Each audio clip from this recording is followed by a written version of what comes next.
Železničný zvršok trate Hroňský Benedikt Nová Baňa je zo 70. rokov minulého storočia.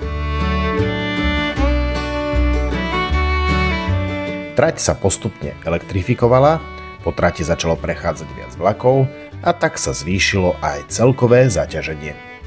Niektoré parametre koľají nevyhovujú bezpečnej železničnej prevádzke a spôsobujú viacero obmedzení traťovej rýchlosti, čoho dôsledkom je meškanie vlakov osobnej dopravy.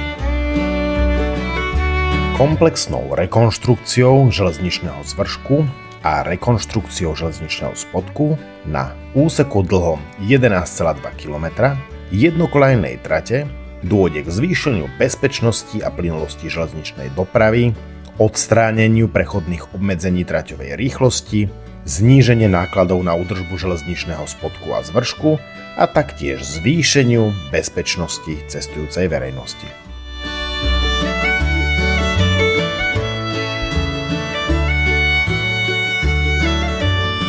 Po rekonštrukcii dôjde k zvýšeniu traťovej rýchlosti a skráteniu jazdných časov v danom úseku.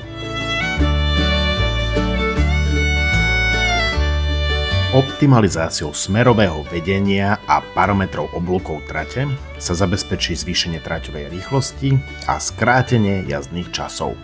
Novú podobu dostanú aj nástupištia v železničnej stanici Hroňský Benedikt a zastávka Tekovská Breznica s výškou nástupnej hrany 550 mm nad temenom koľajnice.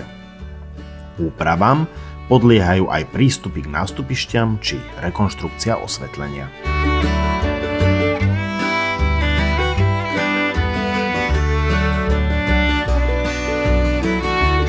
Zrekonštruujú sa železničné priecestia tak, aby spĺňali predpísané parametre pre daný druh križujúcej komunikácie.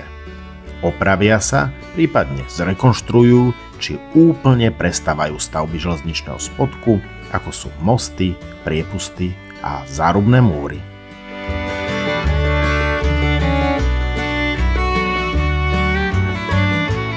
V stanici Hroňský Benedikt pribudne nové staničné zabezpečovacie zariadenie 3. kategórie typu elektronické stavadlo, vrátane zabezpečeného posunu, čím dosiahnu železnice Slovenskej republiky úsporu obsluhujúcich zamestnancov.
V rámci rekonštrukcie odstránia infraštruktúru bývalej výhybne Tekovská Breznica, ktorá sa nevyužíva a je dlhodobo vylúčená z prevádzky pre zlý technický stav.